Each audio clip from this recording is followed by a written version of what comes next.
사람들은 그런 인식이 없기 때문에 엘리베이터에 타면 그냥 즉시 참지 못하고 버튼을 누릅니다. 닫힘 또는 열림 이런 것들을 빨리빨리 눌러서 빨리 닫히고 빨리 올라가려고 그렇게 하는 사람들이 많습니다. 사실 이렇게 사람들이 이런 데 신경을 쓰지 않고 엘리베이터에 타면 그냥 무조건 빨리 가기 위해서 빨리 닫힘 버튼 그리고 눌림 버튼 이런 것들을 누르는 이유는 이 엘리베이터를 사용할 때 별도의 사용료를 내는 것이 아니라 공짜로 사용하기 때문에 그런 것 같습니다. 그러나 우리가 생각을 잠시 해보면 이 건물을 관리하는 관리자 입장이나 또는 건물을 소유하고 있는 소유주는 이것이 공짜로 움직여지는 것이 결코 아닙니다. 막대한 전기료를 지불하고서야 이 엘리베이터를 운용할 수 있게 되는 것입니다. 우리는 공짜로 사용하지만 주인은 공짜가 아닙니다. 제가 여기 살다 보니까 한국에서 잘 알지 못했던 것 가운데 하나는 가끔 저희들이 사용하는 이 맥도날드라고 하는 음식점에서 커피를 무료로 주는 일입니다. 아주 자주 그렇게 해줍니다. 그래서 그것이 아주 기쁜 소식이 돼서 그걸 기다리게 됩니다. 그래서 어느 날 한 주일 동안 이곳에서 커피를 무료로 준다 하는 그런 것이 써져 있으면 이상하게 그 맥도날드의 커피에 가고 싶습니다. 그때 가보니까 진짜로 공짜로 줍니다. 한 사람만 주는 것이 아니라 4사람 5사람이 가도 그냥 물어보지도 않고 4사람 5사람 다 공짜로 줍니다. 얼마나 좋은지 모릅니다. 우리는 공짜로 커피를 받아 마시지만 그러나 맥도날드를 소유하고 있는 소유주나 관리하는 사람들은 결코 공짜가 아닙니다. 주인은 공짜가 아니라는 말씀입니다.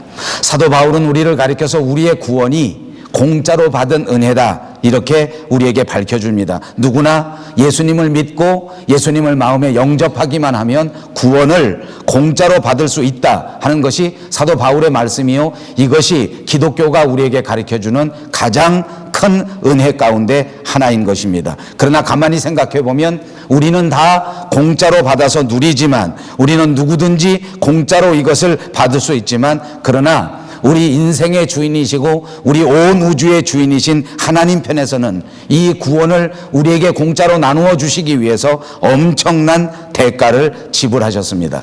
당신의 외아들 독생자 예수 그리스도를 아낌없이 십자가에 내어주시고 그 십자가에 못 박아 피를 흘리게 하셔서 그 엄청난 대가를 다 지불하시고 난 다음에 그것을 희생하셔서 저와 여러분에게 공짜로 은혜를 베풀어 주신 줄로 믿습니다.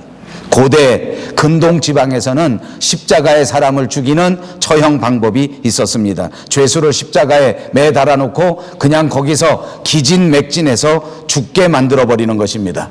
어떤 사람은 이 십자가에 달려서 일주일 동안이나 계속해서 죽었다가 살았다가 하는 것을 반복합니다. 다시 말하면 몇 번이나 기진맥진해서 까무라쳐서 죽은 줄 알았는데 생명이 끊어지지 않아서 또다시 눈을 뜨게 되고 또 기진맥진해서 까무러치고 또 살아나고 또 살아났다가 또 기절하고 또 살아났다가 기절하고 몇 번을 반복하고서야 그때 죽게 된다는 말입니다. 그러므로 이 십자가 위에서는 생사의 갈림길이 왔다 갔다 하다가, 다시 말하면 죽음이 계속해서 몰려왔다가 죽음을 연습하다가 드디어 급기야 숨이 떨어지는 그야말로 무서운 형벌, 그것이 바로 십자가의 죽음입니다.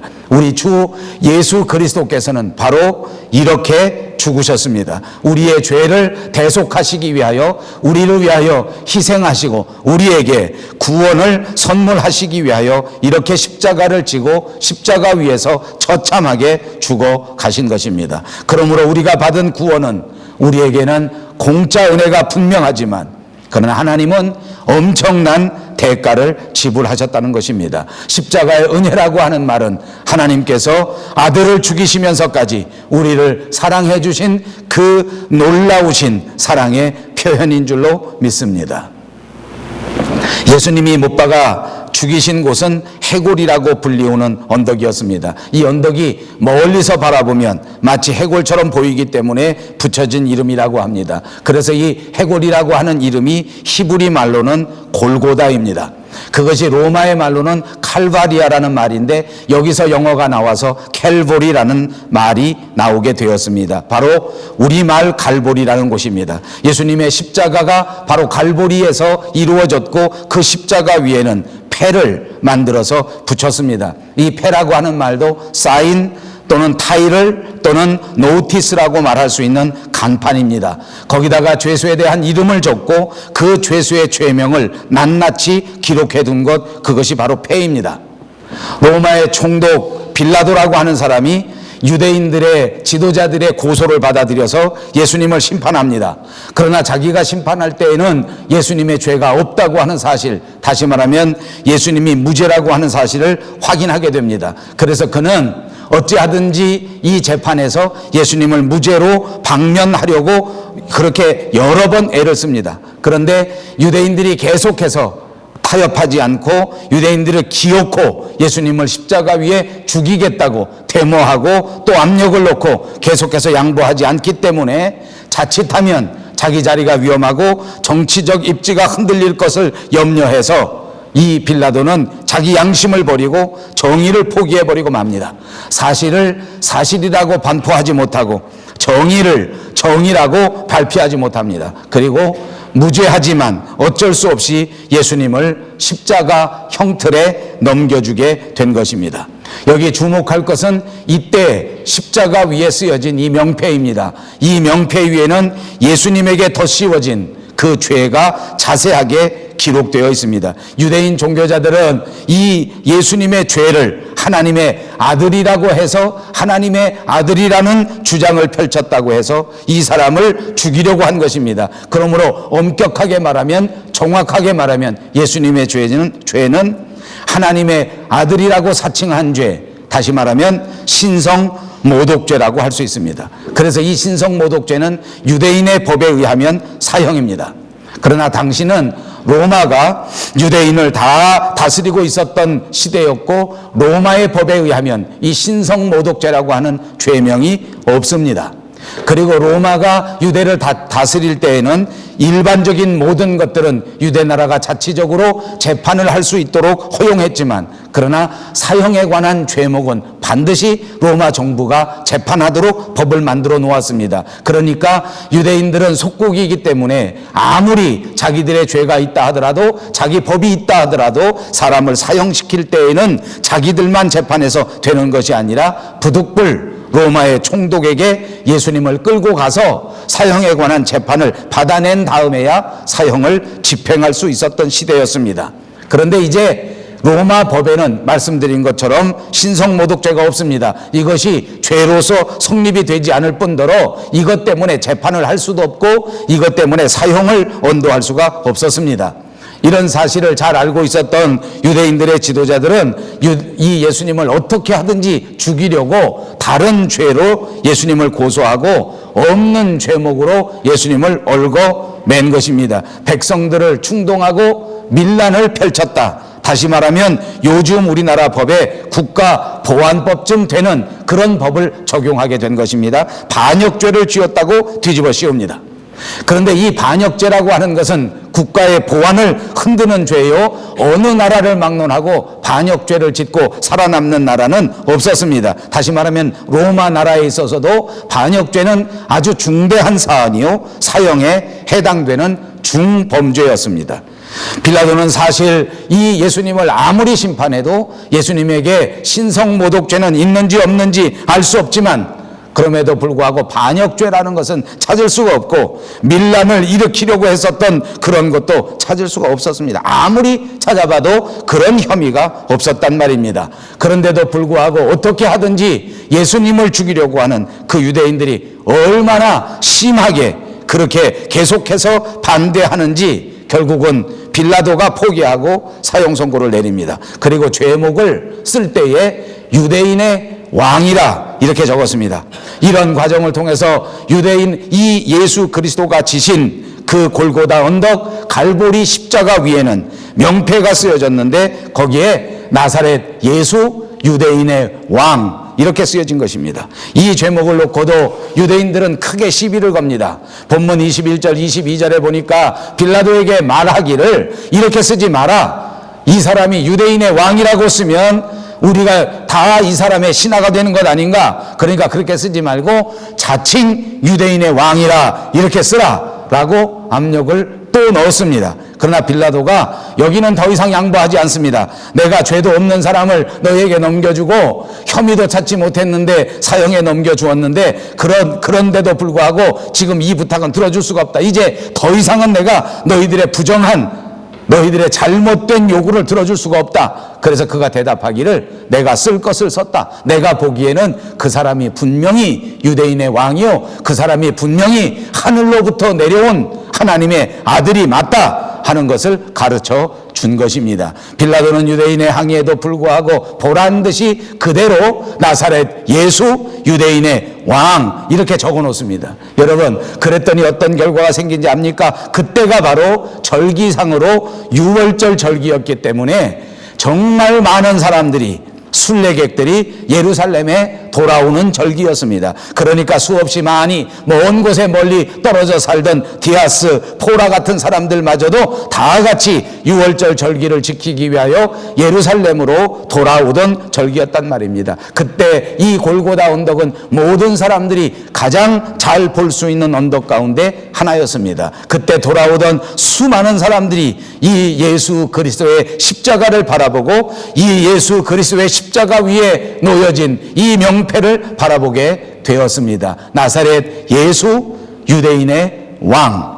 역사학자들에 보니까 이때 유동인구가 무려 200만을 넘어 300만 가까이 됐을 것이라고 말합니다. 우리가 사는 이 BC주에 살아가는 모든 인구에 해당하는 사람들이 2000년 전에 이 골고다 언덕에 나사렛 예수 유대인의 왕, 예수를 믿는 사람이든 믿지 않는 사람이든 외국에서 온 사람이든 그렇지 않은 사람이든 누구든지 그것을 보고 다시 한번 생각해 보게 되었습니다. 저 사람이 누구인가? 나사렛 예수 그 사람이 유대인의 왕이로구나. 이 마지막 순간까지 예수 그리스도의 십자가는, 그 명패는 복음을 전파하는 위대한 도구가 되었던 것입니다. 오늘 저는 이 명패에 쓰여진 이름 나사렛 예수 유대인의 왕, 이것을 설명하려고 합니다. 이 말 자체가 복음의 중심이요, 이 말 자체가 성경의 가장 중심되는 내용인 줄로 믿습니다. 그 첫 번째는 나사렛입니다. 나사렛이라고 하는 것은 예수님의 출신 지명을 말하는 것입니다. 예수님이 태어나신 곳입니다. 변두리 산골 동네입니다. 사람들이 잘 알지 못하는 시골 구석 한 곳의 동네가 바로 나사렛입니다.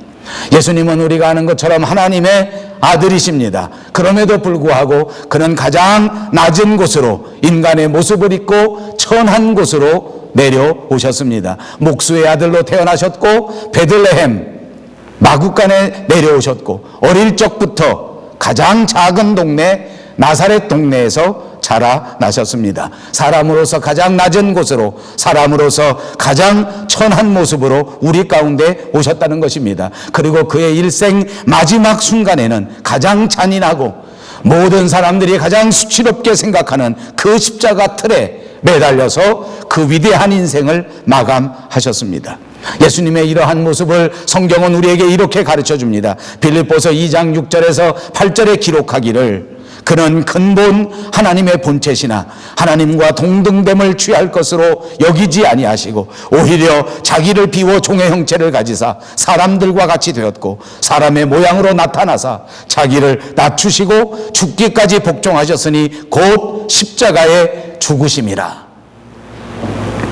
예수님께서 이렇게 가장 낮은 곳까지 낮아지신 것은 우리에게 메시지를 주고 있는 것입니다. 누구든지 이 인생 가운데 가장 낮은 곳에 처해져 있는 사람조차도 예수님과 가까이 할 수 있다는 것입니다.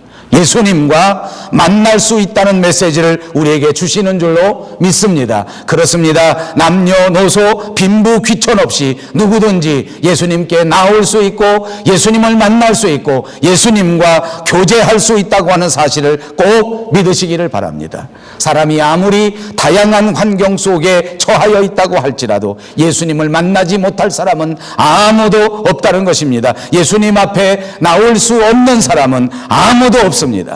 사람들은 생각합니다. 자기 스스로는 특별한 조건이 있기 때문에 예수님 앞에 나올 수 없다. 어떤 사람은 그렇게 말합니다. 나는 죄가 너무 많아서 예수님 앞에 갈 수가 없다. 어떤 사람은 그렇게 말합니다. 나는 너무 바빠서 예수님 앞에 갈 수가 없다. 어떤 사람은 그렇게 말합니다. 혹시 교회 갔다가 내가 이토록 모아놨던 모든 재산 다 내놓으라 할까봐 그렇게 나는 부자라서 예수님 앞에 갈 수가 없다라고 말하는 사람이 있습니다. 자기 스스로를 낫다고 생각해서 소외감 때문에 예수님 앞에 나오지 못합니다. 다 잘못입니다. 예수님은 가장 낮은 곳까지 우리에게 내려와 주신 것이 모든 사람을 만나시겠다고 하는 메시지입니다. 그러므로 내가 오늘 어떤 처지에 있든지 내 모습 그대로 예수님께서 받아 영접해 주실 것을 믿으시기를 바랍니다. 그러므로 나 같은 사람도 예수님이 받아주시고, 그러므로 나 같은 사람도 예수님이 환영해 주시고, 그러므로 나 같은 사람도 예수 그리스도께서 십자가 위에서 흘리신 피로 우리를 구원해 주심을 믿으시기를 바랍니다. 두 번째로는 예수입니다. 다음으로 예수라고 하는 이름이 그 명패에 기록되었습니다. 마태복음 1장 21절에 보니까 예수님의 이름의 뜻이 정확하게 기록되어 있습니다. 예수님이 잉태되었을 때 천사가 와서 말해준 내용입니다. 아들을 낳으리니 이름을 예수라 하라. 이는 그가 자기 백성을 그들의 죄에서 구원하실 자이심이라 라고 말씀해 주셨습니다. 자기 백성들을 구원할 자, 세이비어, 우리 모두를 구원하실 구원자라고 말씀해 주신 것입니다. 인간을 죄에서, 인간을 사망에서 구원해 주실 구세주, 바로 예수 그리스도인 것을 꼭 믿으시기를 바랍니다. 여기서도 아주 중요한 사실 하나가 있습니다. 요한복음 3장 16절, 우리가 너무나 잘 아는 말씀입니다. 하나님이 세상을 이처럼 사랑하사 독생자를 주셨으니 이는 그를 믿는 자마다 멸망하지 않고 영생을 얻게 하려 하심이라. 하나님이 그 아들을 세상에 보내신 것은 세상을 심판하려 하심이 아니요 그로 말미암아 세상이 구원을 받게 하려 하심이라. 그를 믿는 자는 심판을 받지 아니하는 것이요 믿지 아니하는 자는 하나님의 독생자 이름을 믿지 아니함으로 벌써 심판을 받은 것이니라. 오직 믿는 자만이 구원을 얻을 수 있는다고 하는 것, 오직 믿는 자만이 구원받을 수 있다고 하는 것을 분명히 말씀하지 않습니까? 믿지 아니하면 죄로 인해서 죽을 수밖에 없습니다. 우리의 믿음이 없다고 하면 십자가의 보혈이 우리를 씻기지 않기 때문에 우리 스스로의 죄악 때문에 결국 지옥에 갈 수밖에 없다는 것을 말하는 것입니다. 무조건 모든 사람들이 다 구원받는다는 그런 사람들도 있습니다. 그것을 가리켜 만인 구원설이라고 합니다. 우리 기독교 안에도 급진적인 사람들은 이런 주장을 하는 사람이 종종 있기도 합니다. 그러나 그렇지 않습니다. 선택된 자만이, 예수 그리스도의 십자가의 보혈을 믿는 자만이 구원을 받습니다. 이것이 우리 장로교의 근본 교리 가운데 하나인 제한 속죄론입니다. 그렇게 선택받은 사람만이 구원받습니다. 하나님의 보혈의 피를 의지하고 고백한 자만이 구원받는 것을 꼭 믿으시기를 바랍니다. 저와 여러분은 사람입니다. 사람은 누구든지 일생을 마치면 한 번 죽습니다. 사람에게 정해진 것은 누구에게나 한 번 죽는다는 사실입니다. 그 다음 우리에게 정해진 것이 또 있습니다. 뭔지 압니까? 그 후에 심판이 있습니다. 심판을 받습니다. 그 다음에 가서야 내세에 들어가는 것입니다. 천국과 지옥입니다. 여러분, 지옥이 어떤 곳인지 압니까? 여러분이 가만히 있으면 들어가는 곳이 지옥입니다. 지옥 들어가는 데에는 아무런 것이 없습니다. 조금 우스갯소리로 한번 해볼까요? 어떤 목사님이 그런 말을 합니다. 지옥은 노 비자입니다. 비자가 필요 없습니다. 여권만 있으면 들어갑니다. 세상에서 사람으로 살기만 하면 그것이 여권이 돼서 아무나 들어갑니다. 심사도 어렵지 않습니다. 그러니까 여러분, 지옥에 가려면 가만히 있으면 됩니다.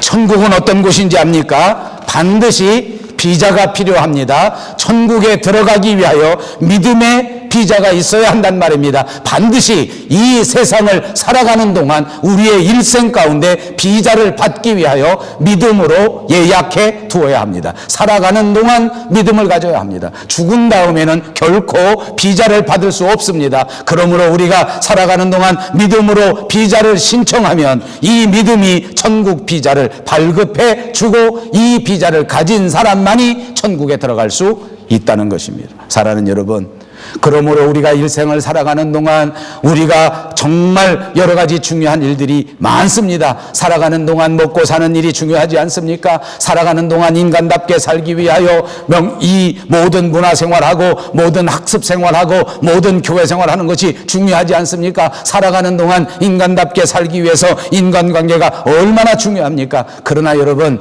오늘 이 말씀을 들여다보니까 우리의 생명 있는 동안에, 우리가 일생 살아가는 동안에 가장 중요한 것이 뭔지 압니까? 믿음을 준비하는 것입니다. 비자를 받을 수 있을 만큼 믿음을 준비해야 됩니다. 어느 날 갑자기 죽을 것이고 그 다음 심판을 받고 그 다음 내세에 들어가야 되는데 비자가 없으면 모두가 다 지옥입니다. 믿음이 있어야 하나님의 나라, 우리 주 예수 그리스도께서 예비해 두신 하늘나라 들어간다는 사실을 꼭 믿으시기를 바랍니다. 그리고 꼭 믿음을 준비하셔서 넉넉히 하나님의 나라에 들어가시는 여러분 모두가 되시기를 주님의 이름으로 축복합니다. 꼭 그렇게 하셔야 됩니다. 재밌는 이야기 하나 하겠습니다. 어느 가정에 남편과 아내가 있었습니다. 대부분 그러는 것처럼 아내는 열심히 교회를 다니는데 남편은 교회를 잘 다니지 않습니다. 그런데 이제 그냥 보통 반대하고 남편이 나는 싫으니까 너나 가라 이렇게 하면 뭐 그것도 또 간단한 문제인데, 이제 지금 그 말 하려는 것이 아니라 제가 목회하면서 보니까 요즘 남편들은 아주 똑똑해서 그렇게 하지 않습니다. 자기 아내에게 이렇게 말합니다. 당신 혼자 먼저 가. 나는 굉장히 피곤하니까 당신이 혼자 가도 괜찮아. 당신이 우리 집 대표잖아. 그래서 대표로 아내만 보냅니다. 얼마나 똑똑한지 몰라요. 그러면서도 계속 덕담을 합니다. 당신이 교회 갈 때도 대표, 우리 집 돈 쓸 때도 경제도 당신이 대표잖아. 당신이 대표. 모든 걸 당신 마음대로 해. 그러니까 당신이 대표니까 당신이 가. 그랬습니다. 그렇게 다닙니다. 그러던 어느 날 남편이 이제 꿈을 꿉니다. 이게 만들어낸 얘기니까 그렇습니다. 너무 심각하게 생각하지 마십시오. 예. 남편이 꿈을 꿉니다. 근데 꿈속에서 죽었습니다. 그러니까 아까 말한 것처럼 죽은 다음에 뭐가 있습니까? 심판. 그래서 죽은 다음에 심판을 받고 그리고 이제 천국을 갈지 지옥을 갈지 하고 가서 심판 줄 앞에 쭉 섰습니다.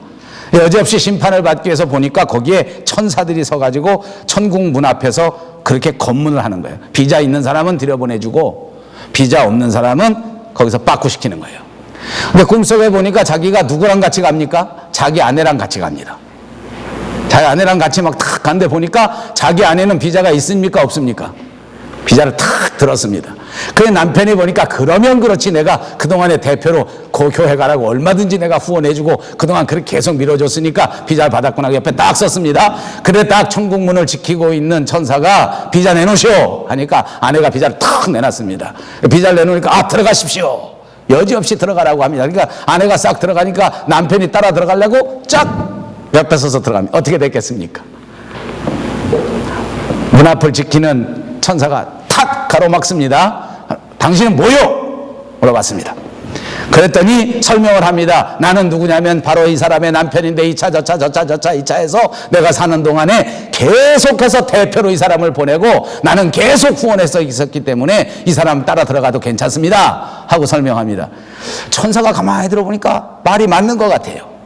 말이 맞아요. 왜냐하면 부부가 분명하고 잠깐 기다려봐라 하고서 막 컴퓨터 두드려 보니까 사진이 똥똥 떠. 그래서 이 사람 분명히 남편이야. 가족관계 증명서 탁 첨부해가지고 보니까 딱 맞아. 그 천사가 가만히 이거 어떻게 했으면 좋겠을까요? 여러분 같으면 어떻게 하겠습니까? 그 천사가 그 남자에게 말합니다. 맞다. 확인해 보니까 당신이 이 부인의 남편도 많고 내가 지금 다 뒤져보니까 가족관계 증명서에도 분명히 나와 있어서 당신 맞다. 그러니까 걱정 말고 돌아가라. 왜? 천국에도 대표로 갔다. 왜 만들었겠습니까? 믿음은 어디까지나 나 개인적인 문제다 하는 것을 강조하기 위해서 이렇게 우스운 이야기를 만든 것 아닙니까? 사랑하는 여러분, 남을 위해서 중보해서 기도하는 일도 중요하고 남편 위해서 기도하는 것도 중요하고 아내 위해서 기도하는 것도 중요합니다. 그러나 가장 중요한 것, 하나님 나라에 가는 것, 천국에 넉넉히 들어가는 것은 내가 하나님 앞에 믿음을 고백하고 내가 예수 그리스도의 보혈을 의지할 때 가능하다고 하는 사실을 꼭 믿으시기를 바랍니다. 마지막 세 번째 텀입니다. 유대인의 왕입니다. 유대인의 왕이라고 기록되었습니다. 예수님은 지금 인생 가운데 가장 비참한 모습으로 십자가 위에 매달려 있습니다. 어찌 보면 가장 창피한 모습입니다. 그런데 그럼에도 불구하고 그분이 하나님의 아들입니다. 유대인의 왕이실 뿐만 아니라 모든 인류의 왕이신 줄로 믿습니다. 빌립보서 2장 9절에서 11절에는 이렇게 기록합니다. 이러므로 하나님이 그를 지극히 높여 모든 이름 위에 뛰어난 이름을 주사 하늘에 있는 자들과 땅에 있는 자들과 땅 아래에 있는 자들로 모든 무릎을 예수의 이름에 꿇게 하시고 모든 입으로 예수 그리스도를 주라 시인하여 하나님 아버지께 영광을 돌리게 하셨느니라. 예수님은 십자가에 죽으셨습니다. 그러나 3일 만에 다시 부활하셨습니다. 그래서 온 우주 위에, 온 세상 위에, 온 나라 위에 모든 인간 사회의 왕이시라고 하는 사실을 우리에게 선포해 주셨습니다. 그래서 우리는 예수님을 가리켜 고백합니다. 나의 왕, 나의 주, 나의 하나님, 이렇게 부르는 것입니다. 예수님이 우리의 왕이십니다. 이것이 예수님의 왕권입니다. 예수님이 우리의 주님이십니다. 이것이 예수님의 주권입니다. 사랑하는 여러분, 우리는 예수님을 가리켜 나의 왕, 나의 주, 나의 하나님 이렇게 부르지 않습니까? 나의 왕, 그분이 예수님이라고 하면 나는 무엇입니까? 나는 그분의 백성입니다. 나의 하나님, 예수님이 나의 주님이라고 하면 우리는 무엇입니까? 나는 예수 그리스도의 종입니다. 누가복음 9장 23절에 예수님이 말씀하셨습니다. 아무든지 나를 따라오려거든 자기를 부인하고 제 십자가를 지고 나를 좇을 것이니라. 자기를 부인하라는 말입니다. self-denial. 무슨 말입니까? 네가 네 인생의 주인이 아니라는 것입니다. 내 인생에서 내가 스스로 주인 노릇하지 말라는 말입니다. 내 마음대로 내 뜻대로 살 수 있다고 생각하지 말라는 것입니다. 예수님이 주인이 되는 인생은 예수님이 여러분의 주인이므로 주님의 뜻을 따라 주님의 뜻에 순종하면서 사는 것이 옳습니다. 그렇습니다. 그러므로 이제 저와 여러분은 내 뜻을 버리고 십자가의 뜻대로 살아가는 사람들이 다 되시기를 바랍니다. 그런데도 불구하고 안타깝게도 믿음 생활하는 사람들이, 신앙 생활하는 사람들이 다 내 마음대로, 내 뜻대로, 내 욕심대로 삽니다. 그러다가 그냥 아쉬울 때만, 힘들 때만 겨우 예수님을 찾습니다. 이것은 엄밀하게 말하면 주인을 올바로 대접하는 것이 아닙니다. 이것은 엄밀하게 말하면 주인을 거꾸로 종 취급하는 것 아닙니까? 내가 종인데 내가 주인처럼 살고, 내가 종인데 내가 주인을 마음대로 부리려고 하는 것 아닙니까? 사랑하는 여러분, 우리는 범사의 예수님을 참다운 주인으로 영접할 수 있는 사람들이 되어야 될 줄로 믿습니다. 그분의 뜻이 무엇인지를 생각하고 그분의 뜻이 무엇인지를 헤아리고 그분의 뜻대로 움직이고 그분의 뜻을 받드는 것이야말로 저와 여러분의 삶이 되어야 한단 말입니다. 이렇게 살 때 예수님의 은혜를 체험하고 이렇게 살아갈 때 하나님의 위대한 승리, 십자가의 위대한 승리를 여러분이 맛보게 될 줄로 믿습니다. 이것이 생생하게 여러분의 삶의 현장 속에 나타나게 된단 말입니다. 바로 그것입니다. 우리가 내 스스로 주인 노릇하니까 내가 이렇게 꼬이는 것입니다. 내 인생이 그대로 안 되는 것입니다. 그리고 정말 부끄럽지만 어려울 때나 겨우겨우 예수님을 찾아오는 진짜 얄팍한, 진짜 치사한 인생에 머물고 마는 것입니다. 이렇게 살면 안 됩니다.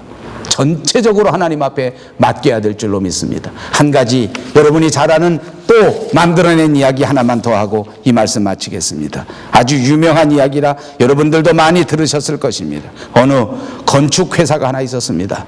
무럭무럭 자라났습니다. 창업 초기 때부터 같이 고생한 사람들이 있었는데 지금은 창업 초기의 고생을 떠올리지도 못할 만큼 크게 부흥하고 아주 엄청난 그런 회사가 되었습니다. 그런데 그 회사의 사장은 처음 같이 일했던 사람이 얼마나 고마운지 모릅니다. 그 처음에 아무것도 없을 때에 그 사람들이 도와주고 그 사람들이 그 기술을 가지고 나를 함께 해 주었기 때문에 회사가 이만큼 성장한 것을 너무나 잘 알고 있었습니다. 그러나 같이 일했던 사람들의 입장에서 보니까 조금 불평이 있습니다. 옛날에 내가 다 아이디어를 주고 내가 옛날에 다 수고했는데 이제 보니까 사장만 엄청난 부자가 되어 있고 나도 부자가 되긴 됐지만 내 양에 차지 않는 것입니다. 부족하게 생각되는 것입니다. 그래서 어느 날 사표를 착 내놨습니다. 그리고 나는 이제 그만 나가서 나도 독립해야 되겠습니다. 근데 사장이 그것을 받아 들고는 너무너무 아쉬웠습니다. 이 사람 나가지 않았으면 좋겠는데 나랑 같이 계속해서 했으면 좋겠는데 이 사람이 아니었더라면 내가 이렇게 크게 회사를 키울 수 없었는데 정말 이 사람이 왜 이렇게 할까 하고 정말 진심으로 설득했습니다. 나가지 말라. 내가 모든 것들을 다 잘해줄 것이다. 그런데 이미 마음이 떠난 이 직원이 어떻게 설득이 안 되는 것입니다. 계속해서 나가겠다고 합니다. 그랬더니 그 사장이 마지막으로 도저히 안 되겠다 생각해서 마지막으로 간곡히 하나만 부탁합니다. 그러면 내가 알기에는 당신이 이 업계에서 가장 최고인데 이제 당신이 나가버리면 당신 같은 사람 내가 구하기 어렵지 않겠소? 그러니까 나가기 전에 한 번만 집 한 채만 더 지어주고 나가시오. 그렇게 부탁을 합니다. 그래서 재료비를 대주고 땅을 주고 그렇게 해서 집을 짓게 합니다. 그런데 이미 마음이 떠난 이 직원이 생각할 때는 이 사장 참 치사하다. 내가 지금 나가려고 내 마음대로 살으려고 하는데 왜 이렇게 거북하게 구는 거야 생각하고는 그냥 그래도 할 수 없다. 그럼 이거 빨리 지어주고 나가자 생각해가지고 집을 짓습니다. 진짜 대충 막 지어버립니다. 3개월 4개월 지어야 될 것을 한 달 만에 뚝딱 지어가지고 열쇠를 다 만들어서 주인에게 내놓습니다. 사장님 이제 다 지었으니까 더 이상 말 막지 마시오 하고 열쇠 딱 내놓습니다. 사장이 어떻게 했습니까? 다시 그 열쇠를 그 직원의 손에 쥐어줍니다. 그동안 내가 너무 고마워서 당신한테 주는 선물이니 가지고 가라.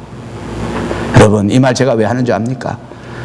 여러분 때로는 우리가 신앙생활 하다 보니까 세상에 너무 힘들고 내가 살다 보니까 내 인생의 주인이 나인 것 같이 착각이 돼서 내가 믿어주는 것처럼 생각하는 사람이 많습니다.